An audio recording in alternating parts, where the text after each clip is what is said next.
Hola a todos, espero se encuentren muy bien. El día de hoy les voy a explicar la primera parte del tema Sistema de Fuentes de los Derechos Humanos. Como pueden observar, este sistema se encuentra integrado por las fuentes internacionales y las fuentes nacionales de los derechos humanos. En esta ocasión, solamente revisaremos las fuentes internacionales.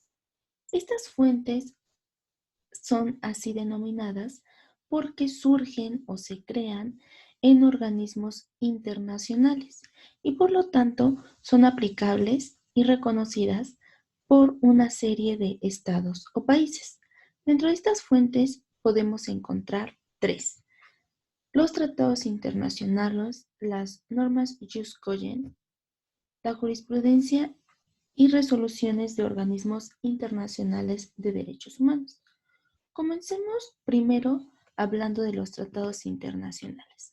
Los tratados internacionales son aquellos convenios redactados por escrito que los rige el derecho internacional y se dan entre un Estado y uno o varios sujetos de derecho internacional. Los tratados internacionales pueden adquirir varios nombres, varias denominaciones. En algunos casos los podemos encontrar como pactos. Un ejemplo de este sería el Pacto Internacional de Derechos Económicos, Sociales y Culturales. También podemos encontrarlos como cartas, por ejemplo, la Carta de las Naciones Unidas. De igual forma pueden ser denominados protocolos, como el Protocolo Facultativo de la Convención sobre la Eliminación de Discriminación contra la Mujer, o bien convenciones, como la Convención Americana sobre Derechos Humanos. Aquí es necesario enfatizar que no porque dentro de su nombre no aparezca el término tratado, no significa que este va a dejar de ser un tratado internacional. Por eso es importante, necesario conocer que los tratados internacionales pueden ser denominados como cualquiera de estas formas. Muy bien. Tratados internacionales existen muchísimos y de muchísimas materias, pero ¿cómo podemos saber, cómo podemos distinguir cuando un tratado internacional es o no fuente de los derechos humanos? Muy bien, pues existen tres maneras, tres formas a través de las cuales podemos identificar si un tratado internacional es fuente de los derechos humanos. La primera y la más sencilla es revisando su denominación, el nombre de este tratado internacional. Si en la denominación del tratado internacional aparece el término derechos humanos, entonces, por consecuencia, este va a ser una fuente de los derechos humanos. Por ejemplo,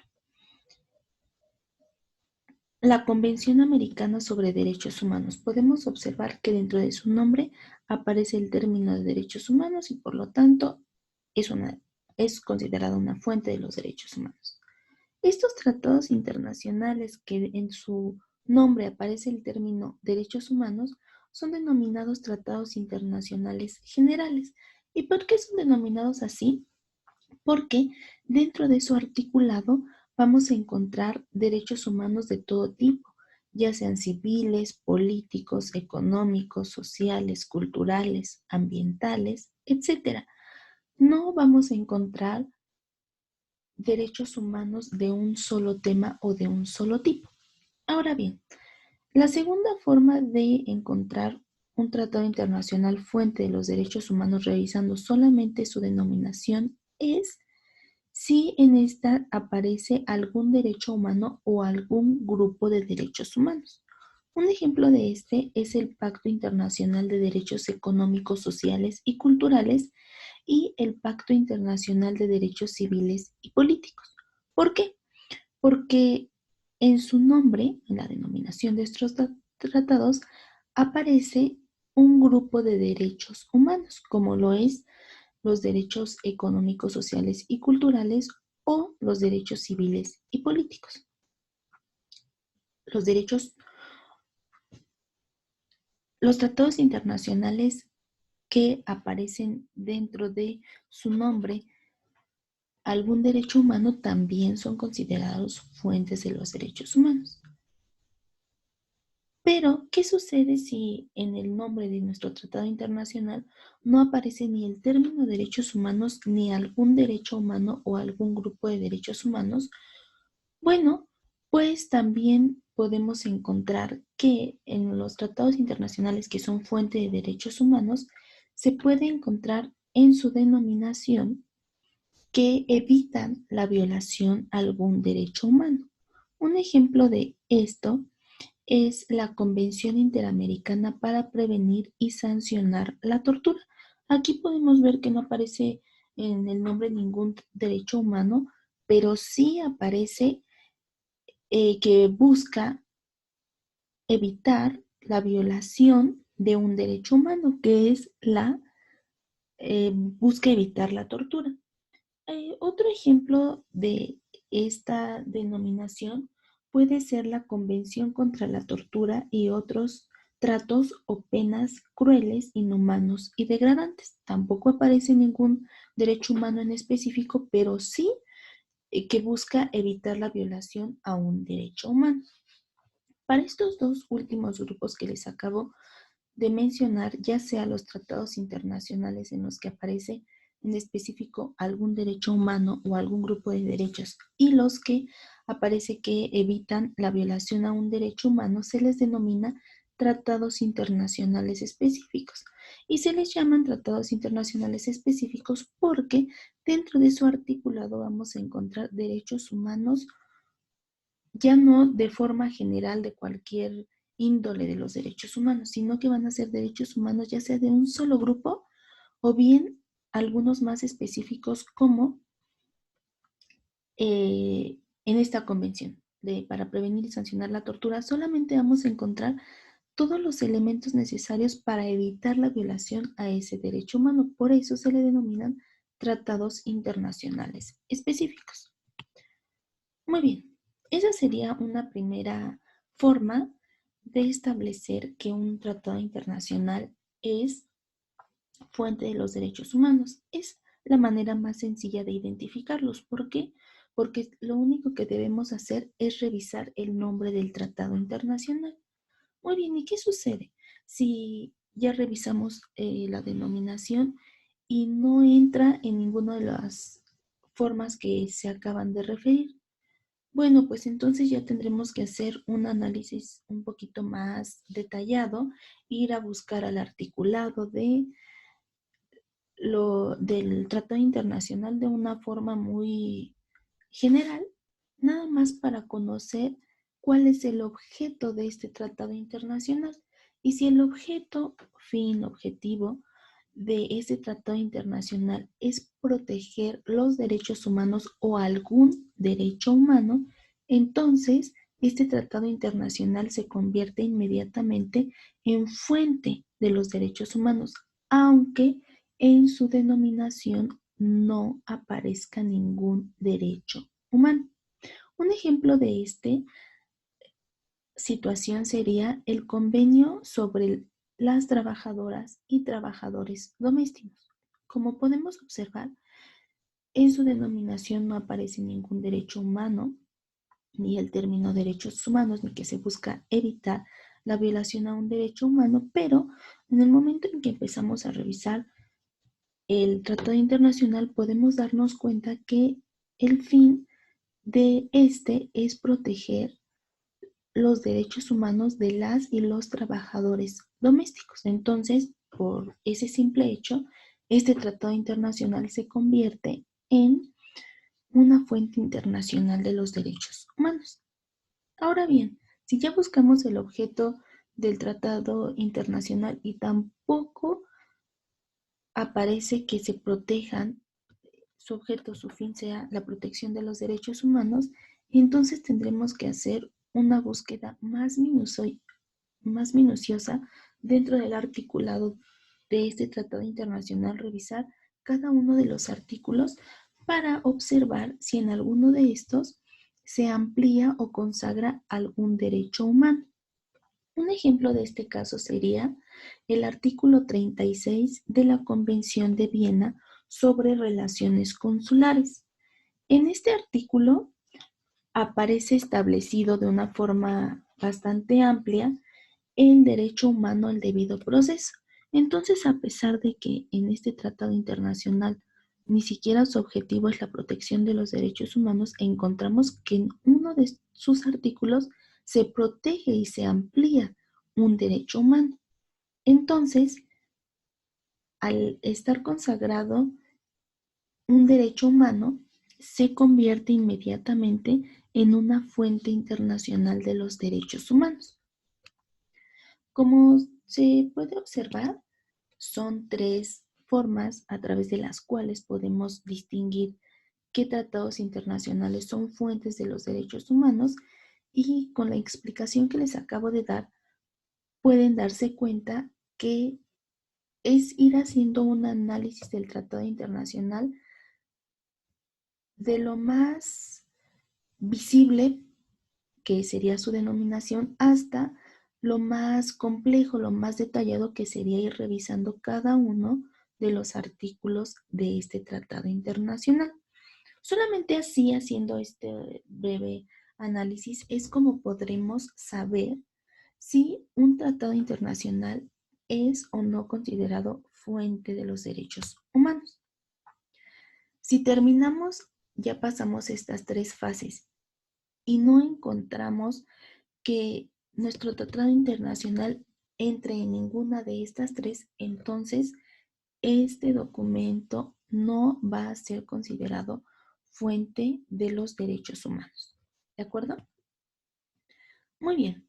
Ahora, ¿qué sucede en México? En México, ¿qué tratados internacionales sí son considerados fuentes de los derechos humanos? ¿Cuáles no? Bueno, pues en México, para el caso mexicano específicamente, cualquier tratado internacional que entre en los tres supuestos que acabamos de revisar debe ser considerado fuente de los derechos humanos. Es decir, cualquier tratado internacional en materia de derechos humanos y también cualquier otro, siempre y cuando dentro de él se reconozca un derecho humano, debe ser tomado como fuente de los derechos humanos.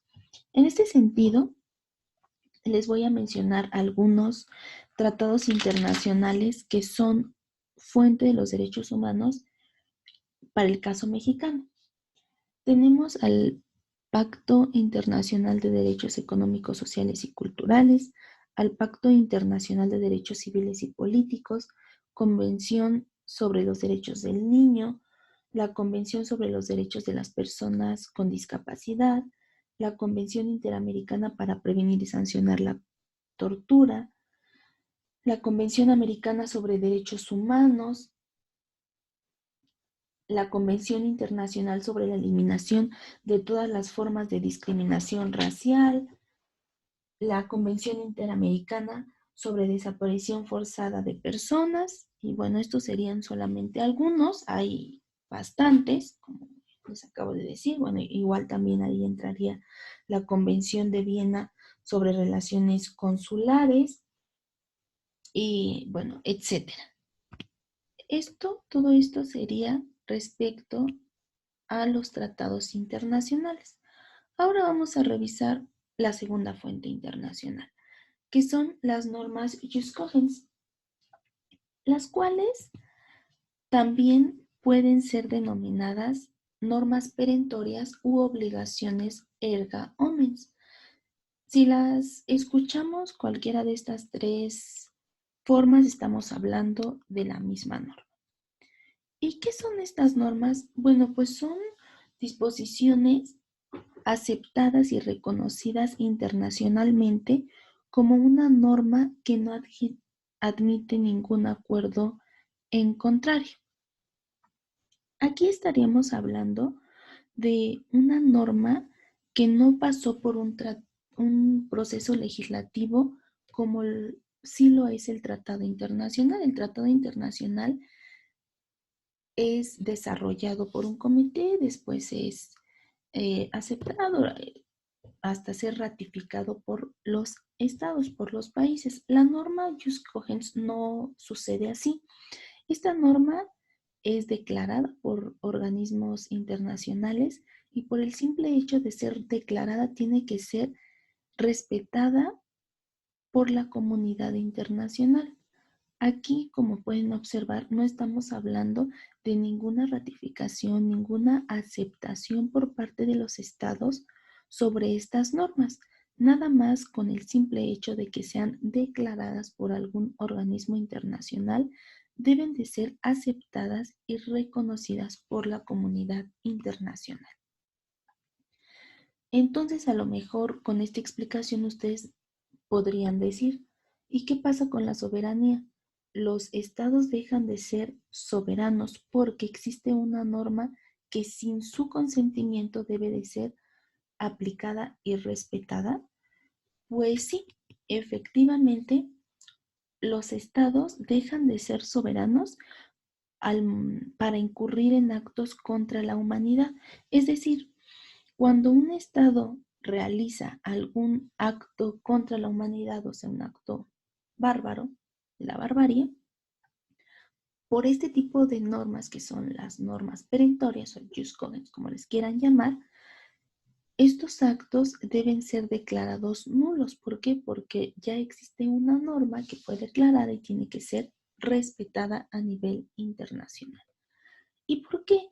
No son normas de cualquier tipo, son normas específicas, sobre todo para proteger a la humanidad.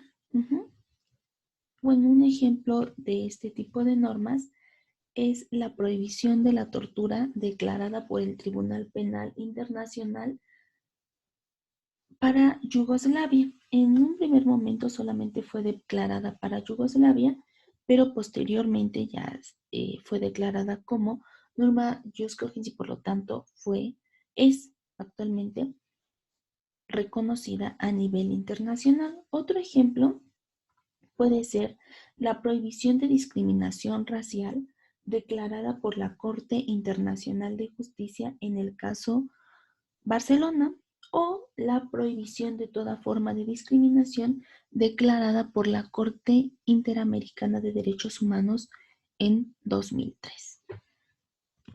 Muy bien, eso sería respecto a este tipo de normas. Como podemos ver, sí son diferentes a los tratados internacionales, porque aquí son muy específicas. Con los ejemplos nos podemos dar cuenta que es solamente un elemento el que se declara. Por ejemplo, se prohíbe la tortura y nada más. Son normas, son declaraciones muy, muy específicas. Los tratados internacionales no.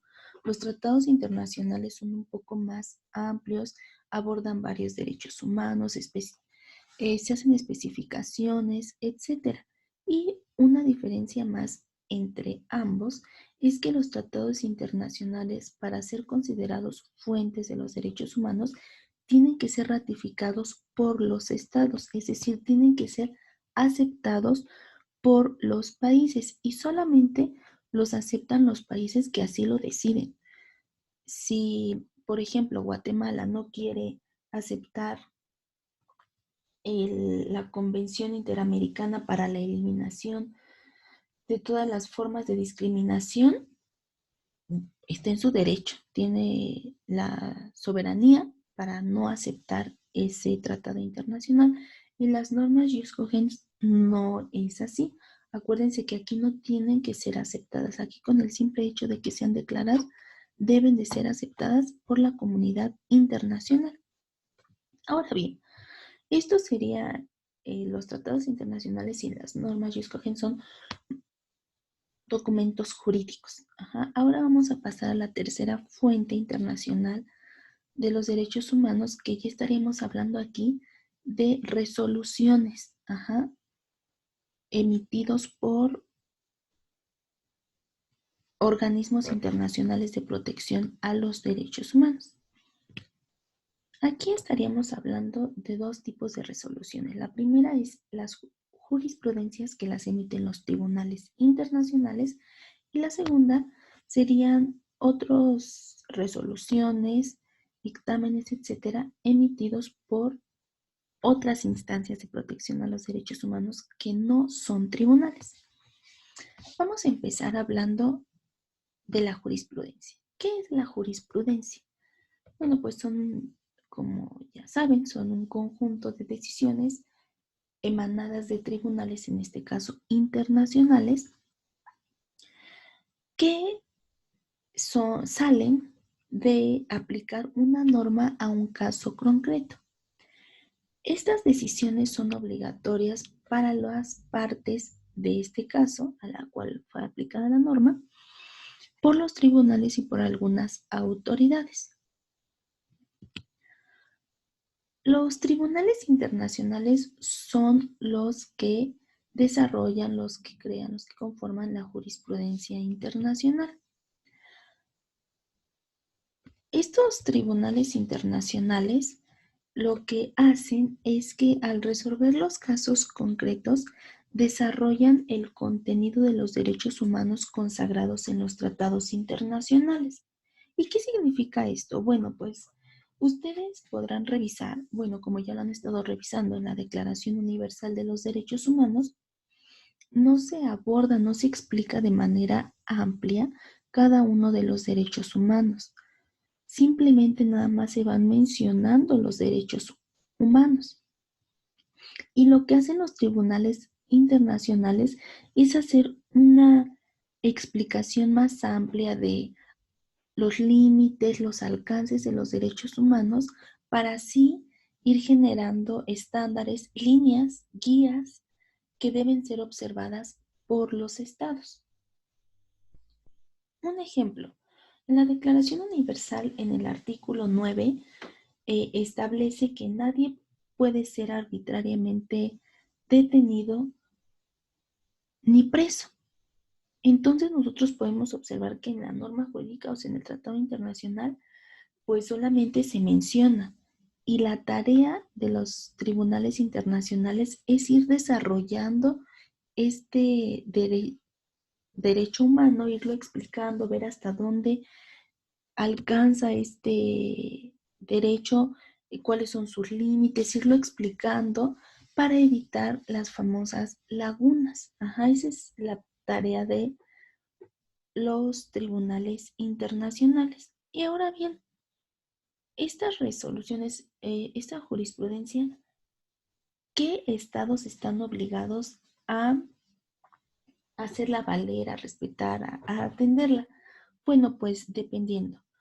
Por ejemplo, para los países de América es obligatoria la jurisprudencia emitida por la Corte Internacional de Justicia, por la Corte Penal Internacional, porque estos dos tribunales pertenecen al Sistema Universal de Derechos Humanos y los países de América, como pertenecientes al Sistema Interamericano de Derechos Humanos, también debe atender a las jurisprudencia, a las resoluciones emitidas por la Corte Interamericana de Derechos Humanos. Algún otro ejemplo sería que Guatemala no debe aceptar, ni aplicar, ni atender la jurisprudencia emitida por la Corte Europea de Derechos Humanos. ¿Por qué? Porque no pertenece al Sistema Europeo de Derechos Humanos.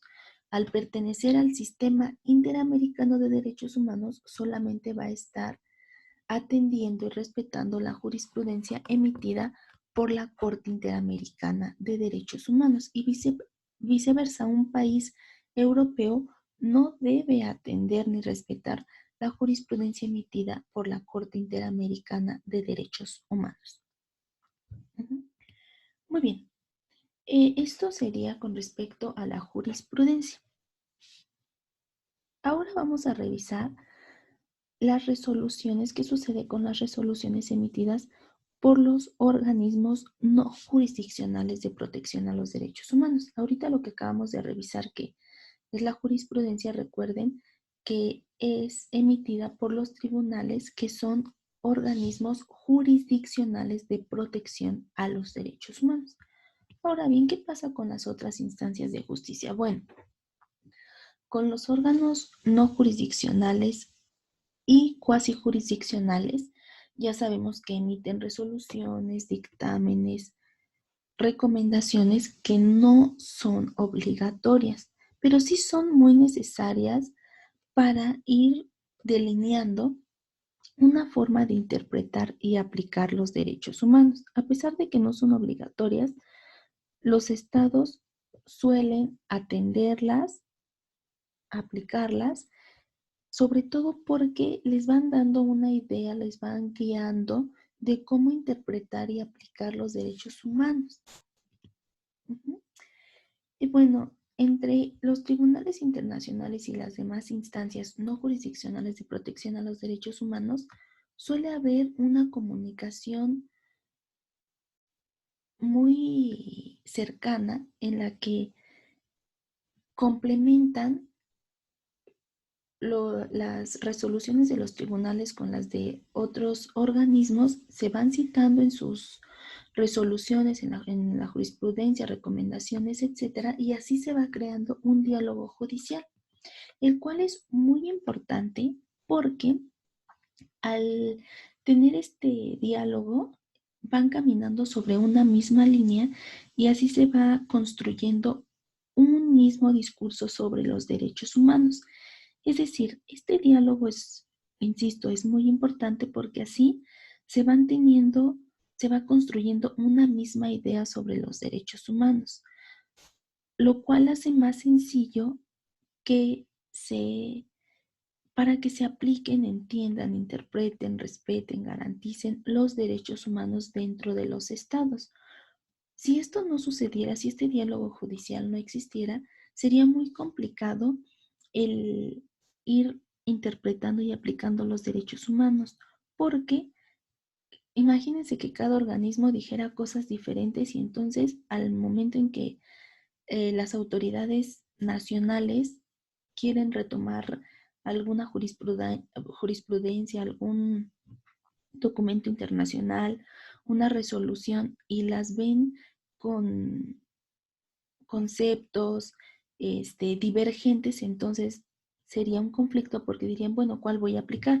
¿El que dice esto o el que dice aquello? Entonces, al tener este diálogo judicial, se unifican criterios y se va construyendo una misma idea, un mismo discurso sobre los derechos humanos.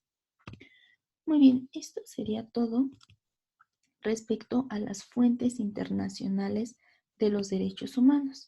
En el siguiente video les estaré explicando las fuentes nacionales, pero antes de despedirnos, les explico la tarea que tienen que desarrollar y subir a la plataforma Schoology a más tardar el día miércoles 29 de abril. Lo que tienen que hacer es muy sencillo. Van a regresar la presentación y van a buscar con base en la información que viene aquí de las maneras en las que podemos identificar si un tratado internacional es una fuente de los derechos humanos, ustedes van a buscar un ejemplo de un tratado internacional para cada postulado, de tal forma que ustedes van a tener que presentar 3 tratados internacionales. Uno en el que en su denominación se muestre el término derechos humanos, algún derecho humano o que evita la violación a un derecho humano. El segundo tratado internacional sería uno cuyo fin u objeto sea la protección de los derechos humanos. Y finalmente, el tercer tratado internacional sería uno en el que alguno de sus artículos se amplíe o se establezca un derecho humano. Estos tratados internacionales no pueden ser los que yo ya les mencioné, les referí en esta explicación, tienen que buscar algún otro. ¿Pueden ser tratados internacionales ratificados por México? Sí. ¿Pueden ser tratados internacionales ratificados por algún otro país? También, como ustedes lo decidan. La forma en la que lo van a estructurar su trabajo es la siguiente. Ya saben que deben incluir su nombre, el título del trabajo y después van a poner Tratado Internacional, fecha de ratificación el país que lo ratificó y después van a construir un breve párrafo en el que expliquen por qué ese tratado internacional es fuente de los derechos humanos. Por ejemplo, yo en el tercer tratado internacional voy a poner ejemplo que ya les comentaba, el artículo 36 de la Convención de Viena, lo coloco y después explico en un parrafito. Este tratado internacional es fuente de los derechos humanos porque a pesar de que ni en su denominación ni en su objeto aparece la protección de los derechos humanos, encontré que en el artículo 36 se amplía el derecho humano al debido proceso y por lo tanto este tratado internacional es fuente de los derechos humanos. Así le van a hacer con cada uno de los 3 tratados internacionales. Y después de que ya tienen sus 3 tratados internacionales, van a buscar algún caso en el cual se haya aplicado alguno de los 3 tratados internacionales que ustedes ya refirieron. Y ahí le van a poner el caso tal que trató sobre esto, le ponen ahí unos 4 o 5 renglones de lo que sucedió en ese caso. Se aplicó el tratado internacional denominado así. Esa es la tarea que tienen que desarrollar y la cual tendrán que subir, les repito, el día 29 de abril a la plataforma Schoology. Ahí, en cuanto ustedes entren a la plataforma, ya les va a aparecer esta actividad, se las voy a escribir y con la opción de que ustedes ya la puedan subir. No olviden colocar su nombre en su trabajo para que yo lo pueda calificar y registrar. Cuídense mucho. Cualquier duda, estamos en contacto a través de mi correo electrónico. Pueden enviarme las dudas que hayan tenido en la explicación de este tema o las que vayan teniendo al elaborar su trabajo. Cuídense mucho